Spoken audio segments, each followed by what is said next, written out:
Hello, good afternoon, welcome to day 3 of EGX 2014. I'm Mike from Eurogamer. We have a special session lined up for you next. We've got the lovely guys from Total Rock who are going to take you through Evolve. There will be an opportunity for questions afterwards. If you are watching on Twitch at home, put a few questions in the comments and I'll grab a few of those. Without further ado, please round of applause for Total Rock.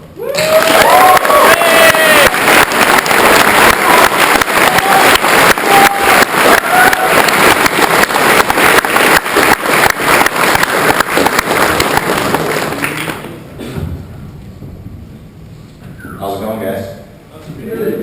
So, you know what? I had a few cards up here, and somebody stole them. So I'm just, I guess, gonna wing it unless somebody wants to give them back to me, fuckers.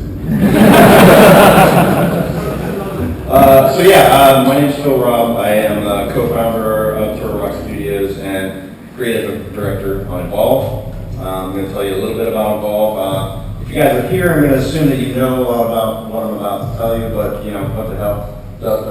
Justin and Dave are going to sort of go through some stuff after I'm done, and then we'll get some questions from you guys. Turtle Rock, we started in 2003. Some of the early stuff that we worked on was Counter-Strike. We did a lot of Counter-Strike work for Valve, and then, you know, the big one that everyone knows us for is Left 4 Dead. We also did a whole bunch of DLC for Left 4 Dead, and then we did the Sacrifice DLC for Left 4 Dead 2. And then we started working on Evolve. Evolve is actually kind of an old concept. It predates Left 4 Dead, something that we've been thinking about for a really long time, but you know, we never really felt like we had the technology to sort of do it justice until now. We've been working on this game for it'll be about 4 years whenever it ships. And we've been playing it for over 3 years and we're having a really great time. So hopefully when you guys get it, you'll enjoy it for as long or longer than we have. So quick overview. Evolve is 4 versus 1. It's a co-op versus lone wolf. And the way it sort of plays out is you've got 4 humans cooperating to hunt down and hopefully kill and not be killed a giant alien monster. It's sort of like a boss battle. Now, we've all sort of played games with boss battles before. We sort of know what that's all about, right? It's usually a very sort of scripted, predictable process. The boss will reveal a weak spot and you shoot it, and then he goes through a bunch of dance moves and you wait until he reveals his thing again. We give another player control of our boss monster, right? So it's always unpredictable. You know, we're always looking for, variety, and that's the thing about this game. Is we've set out to make a game that we hope is as close to infinitely replayable as possible. Let's see. Evolve takes place on the planet Sphere. It's a fictional planet on the sort of edge of civilized space, and Sphere is a very valuable planet in our fiction, and because it's got a very Earth-like atmosphere. But the other thing about it is it's also extremely dangerous. There are wildlife and all kinds of things that are hungry and vicious, and will make a short and quick meal out of humans. And that's sort of where our hunters come in. Our hunters are, another thing we like to call them planet tamers, right? Their job is to come in and sort of come into these planets and sort of make them more livable for the people who have chose to, travel out into the edge of space and set up shop. So speaking of our hunters, we've got 4 classes, which you guys may be familiar with. First class is Assault. We've introduced 2 Assault characters. That would be Markov and Hyde. Our Assault class is probably the most straightforward of our classes in that their job is nothing more than dealing damage, right? Kick the monster's ass as much as possible. Stay in the fight and just and dish it. The next class, I can talk a little bit about sort of the differences between Hyde and Markov. So Hyde is, he's my favorite character. He's a character that basically wants to be up in the monster space as much as possible. He's got the most powerful weapon in the game. It's also got the shortest range of any weapon, so he really needs to be up in the monster space. As opposed to Markov, who doesn't quite do as much damage as Hyde, but he's got more range, right? So he's able to sort of hang back a little bit more. And, it just sort of depends on which sort of style of play you like better, as to which one you pick. Next class is our Trapper class. The Trappers, their main job is to find a monster, and then once they do find them, to basically keep them from going anywhere. Restrict his movement in any way possible. We've introduced two Trappers so far. We've got Maggie and we've got Griffin. Maggie is a little more straightforward than Griffin in that she's got her pet trapped on Daisy. Daisy is basically like a big sort of alien bloodhound. Daisy will, basically help you guys find the monster. Even when the monster is sneaking, Daisy can keep, tracking the monster through scent, as opposed to Griffin, who, he is more reliant on seeing tracks. But the thing that Griffin has is he's got his sound spikes. The sound spikes basically are these little things that he plants all over the map, and anytime a monster walks by and makes a big noise or kills something close by, it'll ping the whole team so they can see basically the location. Both characters have a harpoon, have the ability to use a harpoon, but the harpoons that they use are very different. Maggie sets traps, and so she has to be more, she has to anticipate where the monster is going to be, as opposed to Griffin, who's more reactionary. He can react to what the monster does, but it's a lot harder for him to hit with his harpoon because he has to aim it. Okay, let's see here. Next class, Medic. Medic is also very straightforward. Their main job, as you might guess, is to keep everyone healed up in the game and try to prevent everyone from dying. One of the things that's great about our medic classes, though, is a lot of people initially they don't want to be the medic. I don't want to be the medic. I want to heal people. That's lame. But our medics are actually got like an element of aggressiveness to them that a lot of sort of traditional medic class in other games don't have to do that. So, for example, Val, she's got her anti-material rifle. She can shoot that at a monster and basically create a weak spot. Now, that weak spot is basically there, and the rest of the team can shoot it and do more damage, like exponential, double damage or whatever it is. And so that's sort of her way of helping the team out, sort of on the aggressive end. Now, she's a very proactive healer in that she can keep everyone topped off as the map progresses. If anyone takes any little bit of damage, she can hit them with the gun, the healing gun, and keep their health up. Lazarus, on the other hand, is really kind of a shitty healer. He's not good at healing at all. He can do little burst heals like all medics can, but as far as keeping your health topped off, he can't do it at all. But what he can do is he can bring people back from the dead. Something Val can't do. Right, so Lazarus sort of takes on a much more stealth role, and he kind of hangs back and waits for one of his teammates to go down, and then he can bring them back.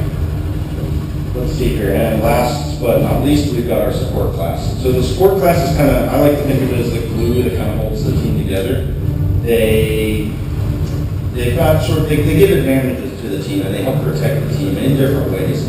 So in the case of like Hank has sort of a very straightforward and defensive way of helping the team with his shield projector. Basically, hits his teammates with the shield projector, and Val, as long as he's got his piece of equipment focused on them, they can't take any damage.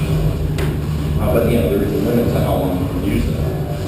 Bucket, on the other hand, approaches his helping the team in a very different way. He's got his drones that he can throw out.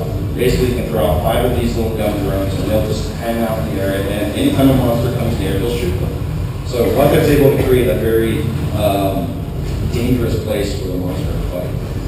The monster doesn't really want to hang around, in an area where has been able to, sort of set up and prepare. Leave that out, okay. I thought you were going to give me my cue cards. I'm going to find out who took my cue cards and then they can keep their axe. All right, so let's see. That's the thing to always remember about the hunters, though, is that teamwork is essential, right? I mean, if you're not working as a team, chances are you're not going to win. Everyone's got a very specific job, and it's kind of really, you need to know what your job is and what you need to be doing. And so yeah, teamwork imperative. Now on the other side, we've got our monsters, right? The monsters, they are sort of the griefer's dream. Right? The monsters, I think, kind of appeal to the griefer, and all of us, and then you're in there by yourself, basically to ruin poor other guys' game. Kill them, eat them, smash them, whatever you can do. We've introduced 2 monsters so far. We have some more coming. But the first is Goliath. I think probably everyone here has seen plenty of Goliath. He's our sort of fighter archetype. He likes to smash stuff. He can breathe fire, throw rocks. He does all the things that you kind of really expect out of a giant monster. The next is Kraken, who's on the screen right now. Kraken is, here we go.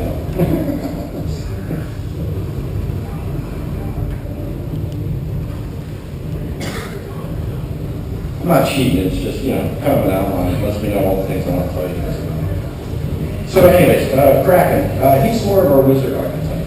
And so basically, he's comfortable up in the air, kind of away from the hunters, throwing down, his attacks, sort of, ranged attacks and stuff like that. Lightning bolts and things. But he's not as comfortable, up in the hunter's face the way that Goliath is. So when we launch, we will have 12 hunters to choose from, 3 monsters, over a dozen maps, and and a few more game modes as well, which we haven't shown you guys. And I'm super excited to show you guys, but we're kind of pacing ourselves and playing that stuff close to the chest, so to speak. The game does ship on February 10th. It will be on Xbox One, it will be on PlayStation 4 and PC. It's a simultaneous release. What else?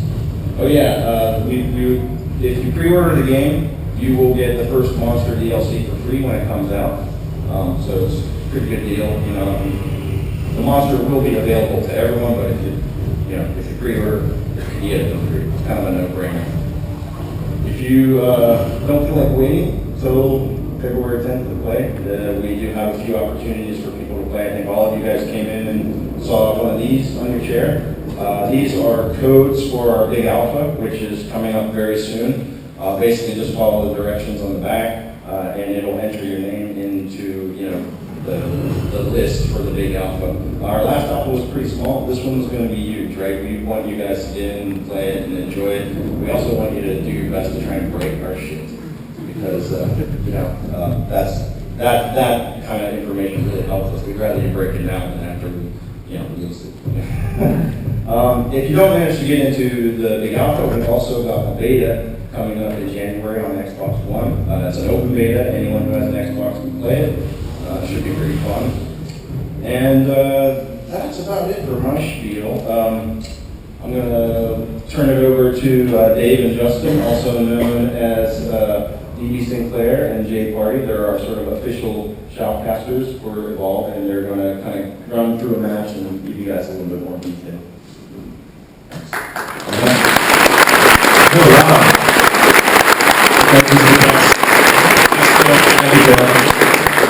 All right, ladies and gentlemen, on behalf of 2K and Turtle Rock Studios, I'm DB Sinclair, and this is Jay Party. That was Phil Robb, and we're going to kick it off with a full game of Evolve here. We're going to take you through it. Go ahead and launch that game. All right, folks, we're underway here with a level 1 Kraken. This is going to be the start of a game. We're just going to kind of walk you through a standard game of Hunt here on one of our newer maps, Distillery. Already, the dynamic weather is coming into effect here. They got a blizzard, which is not what you want to see as a hunter. They're going to have a lot of reduced visibility, reduced track sighting. This is going to be a rough start. You see our Kraken here already flying, using that ability to get through the level quicker. Each monster has its own movement modifier. For the Kraken, that's going to be his flying ability. Very effective, makes the team forced to fight him in the air unless they can manage to pull him to the ground. As Phil mentioned, in Evolve you can be the boss.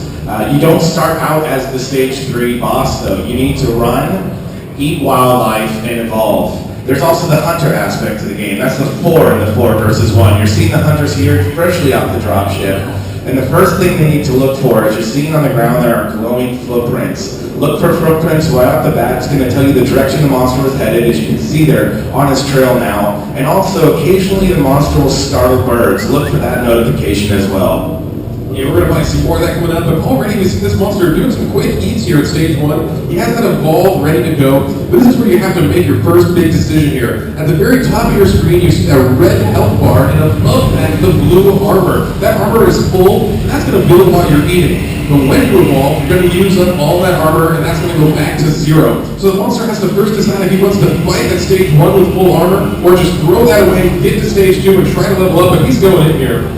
Yeah, definitely a big decision to make when you are playing the monster, but he does have full health and full armor, as Jay Party pointed out. So he decides to go into the fight here. His main goal right now is to start to get these hunters to drop, incapacitate them, and build up on down penalties. In Evolve, there's a down penalty system. Every time you are incapped as a hunter, you will accrue a down penalty. So the monster right now wants to make this hunter team squishier than they started out. But as you can see, they do have Val and Hank on the team who are using their healing and shielding, as Phil talked about earlier, to keep the team in the game. Right now they're focusing on keeping the Trapper up and keeping Assault doing damage. These are both important things because without damage you're not going to be able to kill the monster. But the important part of the Trapper is that with that mobile arena, as you see that big blue dome in the background there, that's going to stay up as long as the Trapper is up and not incapacitated. Although if the monster brings the Trapper down, the dome will fall and the monster can run. So crucial decision here in this fight is who do you focus? Right now the monster's just trying to get away. Seeing that it wasn't able to do damage, it's on its heels here. And this is what we refer to as sneaking in Evolve. You can actually go into a stealth mode and sneak around the map. It's not going to leave any footprints. And as you can see here, the hunter team is lost and confused. Oh man, sneaking up behind his buddy here, and he gets the pounce off. That's that sneak attack. That's going to come from when you're in a stealth, and that requires your teammates to get the monster off of you. And they do, they manage to shoot him, and that's going to free him up here. Now this is still a stage 1 monster, but he's able to hold his own, he has full armor, and that's what's important to note here. As beginners play the game, they mostly just want to run away, eat, get as powerful as they can, and then just go stop people. But it becomes more about the tactical play as you develop skills in the game. They want to get those down penalties. The monster wants to get something, he knows he can't leave the team at full health. Just as the hunters know, they need to get through that armor. Damage to health is permanent, and that's what they're trying to get right here in this engage. Yeah, Jay Party, Evolve is all about momentum. The monster trying to turn the momentum in his favor, focusing on the Trapper there. But again, as you can see, the healing and shielding of medic and support, keeping the Trapper up and alive. This also has the focus on the Trapper by the monster. What this does is it frees up Assault to go in with that flamethrower. As Phil mentioned, the shortest range but the highest damage in the game. He went in there and took the armor almost all the way down. The goal of the hunters right now is to deplete that armor all the way to start working on the health. As they're just finally getting to here, they're going to get some forward progress. And as you mentioned, this damage is permanent here. So this is that time as a monster where you kind of want to turn the other way and head back into the jungle, get to eating again, get to staging up. This monster's ready to evolve to stage 2 here. A big trank there from Val. As Phil mentioned, Val has a tranquilizer gun. This is very effective against the Kraken. You saw the Kraken turn yellow. It became visible to all of the hunter on the team there. But also, it made the Kraken fall to the ground. This is going to bring the Kraken down to your level, where you can fight the Kraken on your terms. As you can see here, they're doing a great job of that. Already have the Kraken down a bar of health. And that's when you're learning there's different strategies in overcoming each monster. With the Kraken, it's all about pulling him to the ground. A couple different hunters have abilities to do that. Val actually such a strong player against the Kraken because of that tranquilizer rifle. She can slow him down and prevent that flying. It makes her really powerful against the Kraken, whereas the Goliath's going to just continually rampage right through those tranquilizers. So the monster here, realizing he got nowhere with the hunter team, no down penalties on the hunter team as you can see there, and the Kraken down almost 2 bars of health, is going to decide to finally evolve. in Evolve, when the monster does finally make this decision to stage up, it is going to get some of its health back, but it's going to be vulnerable while staging up and vulnerable after, as it will have no armor. It's going to need to build that armor back up again. What you were just looking at there was the ability select screen. The way Evolve works is you have 3 points to spend on abilities at each stage. So this monster, when he got to stage 2, had 3 more points to spend, threw them all into the moves he had initially. So right now he's got full strength Lightning Strike and full strength Banshee Mines, but he only has 2 of his 4 moves. And that's the decision he made. We've seen every strategy work, we've seen every strategy fail here, but this is a very aggressive one. Gonna rely on big hits from the Lightning Strike and positioning those mines well across the map. The monster's spearing birds there, as you saw, as well as the trank from Val, keeping the monster visible and slow the hunters right on the trail here. But the monster does have a bit of armor to work with. This is going to pay big dividends when it's going after the wildlife here. As you can see, a long way to go to stage 3 though. This monster has a lot of work to do. Another thing you may notice, that kind of sonar-like thing emanating from the monster, that's his smell ability, and that's what gives the monster an inherent advantage. He has some built-in map hacks, which is nice. Oh, as the Trapper gets taken up by another pounce attack, but it doesn't matter. He's able to get that arena off. That's what's important for the Trapper. Now he's going to force the fight. Now the Trapper's secondary role is to get those harpoon traps into the monster and try to keep them on the ground where they can maximize their damage. You're also seeing Hank on support there with his laser cutter. He does get pounced here, but before that he was helping do damage, which is big time in Evolve. It's all about getting that forward progress on the monster, doing permanent health, and all of the team members, including Val, with that sniper rifle, can do damage to the monster. You see them finally getting his armor down. This is going to be a good fight for the hunters if they have him in the dome again. And that assault class, struggling to get close enough with that flamethrower. We mentioned that weapon earlier, the most damaging weapon in the game, but such a tiny range. It can be very difficult to close the gap and get the monster contained, which is why you rely so much on your team to support each other. This is where mixing and matching of hunters comes into big time play here. As with Markov mentioned before, Markov has a lightning gun. It doesn't do as much damage as the flamethrower, but it does have higher range. Markov is definitely a good choice against the Kraken, as he can use that lightning gun even when the Kraken's in the air. You're seeing a lot of damage come from the Kraken now, finally doing some damage onto the hunters there. But until he gets one of them down and incapacitated, they are still running at full strength. Yeah, actually, the Hunter's doing a great job here of keeping each other up. You see that green beam, you see that blue beam. The green is the healing and the blue is the shielding. If those are on a Hunter, they're going to be almost invulnerable. It's going to make it so difficult for the Kraken to bring them down. As we discussed, you can mix and match hunters in Evolve, but each class has a specific ability. What you just saw there on support was this group cloak. All support characters have a group cloak. This is handy when you need to run and get out of there, but it's also handy to keep your teammates cloaked in the middle of battle.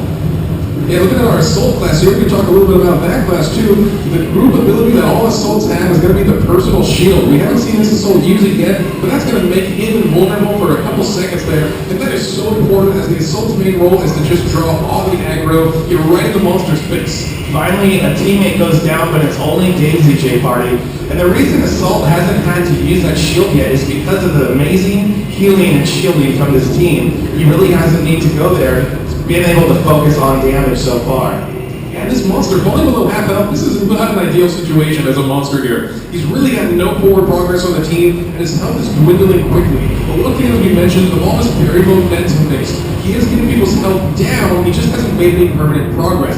That's why he wants to stay in this fight. He knows if he can just break through, get the support down, or get the medic down, we'll be able to collapse the rest of them like dominoes. And here comes a big lightning strike. It hits, and finally one of the hunters goes down. He's working on support as well, and support goes down as well. That's that big momentum swing. As you see one of the hunters there with a little white box next to its health bar, that's a permanent health loss. That's that down penalty we discussed. And now another hunter goes down, J-Party, and this monster doing very well to turn this fight back in its favor. And finally getting the medic there, and that's such an important takedown. You're no longer seeing that green beam healing the team. That's what's so important, to keep everyone in the fight here. Slowly recovering, any hunter can't revive any other hunter. It's just a little slower, which is why you want to keep your medic alive, to be the primary healer and the primary reviver on your team. Phil talked about Lazarus earlier. Lazarus not in this fight, but the difference between Lazarus, not only can he resurrect dead teammates, but that down penalty is not a thing with Lazarus. If he uses his Lazarus device on a down penalty, it will bring them up with no penalty to their health. Also, another reason why to mix and match and possibly choose a different medic in the the fight. So this monster finally breaking off this fight and running away. The hunters have to deal with reviving each other, and that's going to give him the room he needs to breathe and hopefully get that final stage up to level 3 because he's going to need it. Down to just over a bar, or just under a bar to have the health here. He needs to stage up because that's the only way for him to gain health back. Otherwise, that damage is permanent. Finally on the run here, like you said, Jay Party, he had a little bit of bloodlust there, I feel like, which is definitely a symptom of Evolve. You get in the mix, you get in the fight, and you don't want to pull out of that engagement, but sometimes it's important to do. It was important for the monster to do here. And now in good shape, actually building up that armor, getting some meat inside of him from the local wildlife, and looking to evolve to stage 3. What we have here though, ladies and gentlemen, is elite wildlife. You see the little star and the light color of the skin tone. This is actually going to give a perk to the hunters. Jay Party, tell the people about the perk they just picked up and how crucial it is in this fight. That is a huge perk, plus picked up by the Assault class first there, an increased damage perk. Now the way the elites work is whoever kills it and eats it, or for the hunters walks up and uses their ability on it, is going to gain the perk. And those are unique to each animal type. There can only be one elite of each type on the map, and it's worth noting where those are as you move across the map, because you may not have time to grab it the first time you see it. The monster finally staging up to stage 3. He got about 2 bars of health back from that evolution and working on armor here again now. There is no evolution past this point, so you're not going to see that meter anymore, but the armor meter, that blue bar at the top there, crucial in the final fight. And also worth mentioning, there is an objective now at stage 3. You're seeing that power relay in the distance there. The monster can actually destroy that power relay for the win. Let's see which direction he heads.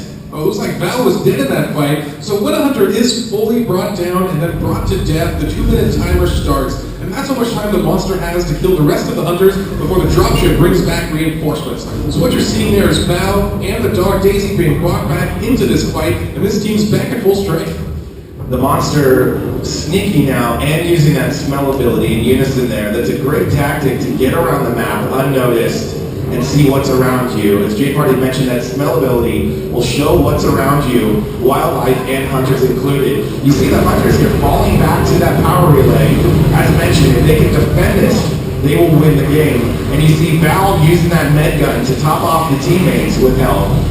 Yeah, the monster going in, he needs to take this point, and that's what's nice. It sets him a final stand for either team, and a bit of an ebb and flow of the game. It's going to be that armor. Once that wears out, the monster may try to retreat here, and it's up to the trapper to keep him forced into this fight. As the Assault getting a ton of damage off, doing a good job there, using that personal shield, so the Kraken immediately targets another player. Poor Daisy takes a lightning strike to the face and goes down. She now has 2 strikes. But I'd rather have a strike on Daisy than on my actual teammate, Hunters. So you see all of them working with about a strike here, which is reduced health on all of them. If he can do the damage that he needs to do, he can win this fight. But right now, Jay Party, the Hunter team, working as a squad, doing damage and keeping that Assault healed and shielded. Yeah, we saw some harpoons that are going down, keeping the monster on the ground, but unfortunately he broke out and now he's back into the air, and that's not where you want the Kraken. He's able to mitigate so much damage and he can freely fly around the map. You need to get some tools to drag him to the ground, force him into a melee engage where that Assault is just going to shred through him. That's that personal shield that you saw there on the Assault. He had a little blue barrier on his health bar. He popped that just before the lightning strike hit, so he did take reduced damage there. So that's good for Assault, keep it alive, keep him doing damage. And as you can see, Jay Party, the monster down to 2 bars of health. This Hunter team doing a great job of doing damage. Yeah, you saw the Assault there, the support class targeting that orbital barrage. That's a giant, just death beam of missiles raining down from the sky. Gets a couple hits off, but the Kraken's still standing with just over a health and a bar here. Trapper went down, Trapper now on 2 strikes, but Daisy ran in and actually got the reds on the Trapper. Not only will Daisy actively hunt the monster, but she will also res incapacitated teammates. You saw her bring up her Trapper friend there, and look at this, Jay Party, the monster on its last bit of health. This could be it. Oh, and he melts right out of the sky there with the minigun on our Assault class, using that range attack and brings him down. Great play by the Hunters there, showing all the different elements of teamwork and the unique abilities each one possesses. As I like to say, Jay Party, winner, winner, monster dinner. Hunters having quite the feast there. That was good. What a game, ladies and gentlemen. Thank you for watching the ball.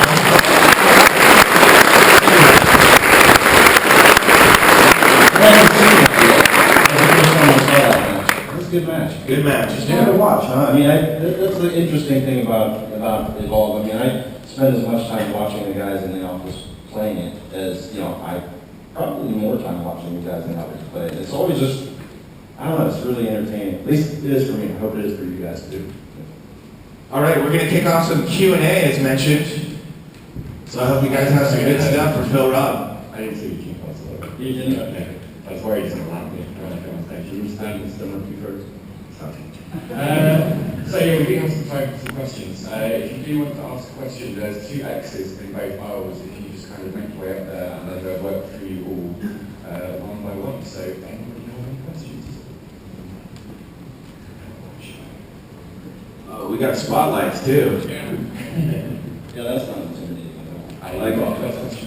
Hey, I heard that there was a possibility of microtransactions in the game. Is that true or not?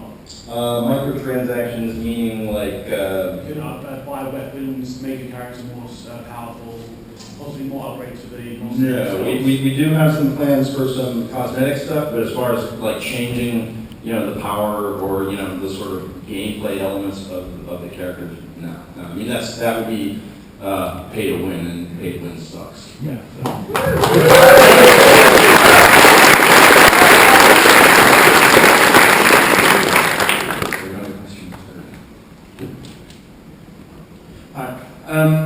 Did you ever have a stage 4 evolution for the monsters before, and would you consider adding it? No, we never did. I mean, it's kind of just through the process of playing the game over, the many years, it just 3 felt right. At this point, what would a stage 4 mean? A stage 4, obviously, we wanted to get even bigger. And at this point, the maps are designed, basically so that a stage 3 can still get around, and not get hung up on stuff. So I wouldn't say we would never consider it in the future because, it's one of those things. I think it's one of our responsibilities as game developers, once we put a game out there, to see what people enjoy and what people want. So we're always sort of listening and would certainly, are open to any ideas, particularly if, you guys want it just that bad. But short answer to your question is no. Hi there. You said that you wanted to support Evolve well into the future based on the reception from the community. Mm-hmm. In terms of stuff that you're going to add, could we possibly see an underwater level with all the hunters in scuba suits and some sort of shark concept? Wow. That's not a tall order. If you ever think about doing it, you can send it to Jen. No, yeah. I mean, probably not this incarnation of Evolve, because the thing is,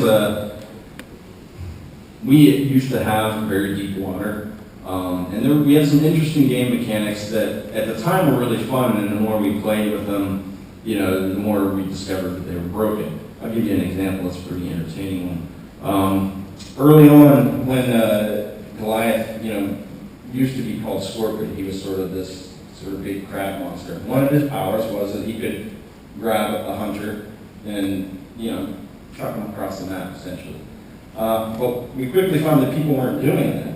They would grab the hunter, walk into deep water, and just sit there and drown it. Kind of be like, it was, pretty entertaining and pretty funny, but as we found out, the guy who was getting drowned didn't really enjoy himself very much. So yeah, I mean, we did experiment with some deep water stuff, and you never know what we'll do with that stuff in the future. But as far as like an underground level, you guys like the game enough and start yelling for a sequel, maybe we'll think about that. Okay, thank you. Cool. So you said that if you pre-order the game, you get the third Monsters DLC. Fourth. Okay. Mm-hmm. So in the future, can we expect to see more hunters, more monsters, maybe in more classes? Yeah. Well, one of the things that I always tell people is we've been doing this for a long time. I mean, I've been in the games industry for 20 years in November, and I've never once ever had like enough time or money, to feel like we could do everything. So yeah, we've got a lot of really cool ideas for more hunters. We've got ideas for more monsters, and since we really didn't have, the the capacity to do all of our ideas, right? We sort of stash those, in the back. And I think for this game in particular, hunters and monsters are kind of a no-brainer for DLC. I mean, they're relatively compact. And I mean, they're not, I wouldn't say easy to do, but, in terms of just general DLC stuff, it's kind of easy. The thing, since we're on the topic of DLC, that I want to really sort of stress is that, a lot of times you mention DLC and people get kind of pissy, DLC, you suck, we hate you, you're milking the game. In a lot of cases I can see where that comes from, and in a lot of cases I agree. So one of the things that we wanted to make sure that we did is come up with a DLC plan that we felt good about as consumers, something that I would buy. And the first thing, the first sort of thing that we wanted to address, in terms of when we made our plan was we don't want to split the community, right? I think that's the thing probably that pisses people off the most, and rightfully so. So any DLC maps that we put out, for example, will be free.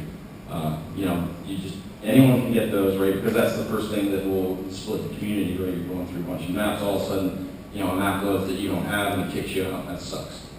The other thing is that any monster DLCs that we do or any character DLCs that we do, even if you don't buy them, it'll still sort of enrich your gameplay experience because even though because you didn't get them, you won't be able to play them, but you will be able to play against them. So that new monster that we come out with in the future, you will be able to fight against that monster. So it's about making sure that we are supporting and adding to the game and giving people the opportunity to to buy any DLC they want, but not making it mandatory in order for you to enjoy the community and the game. Thank you. Sorry, just wanted to get that out there. That's very good, very detailed. That is all we have time for. So thank you so much for coming. Thank you for your questions. Thanks for watching on Twitch. Thanks for being here in your touring, but also, of course, thank you to Total and showing us the awesome goal. So big round of applause, please.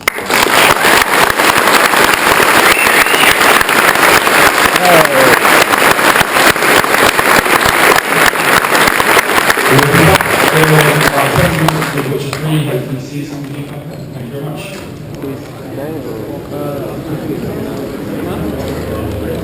Man.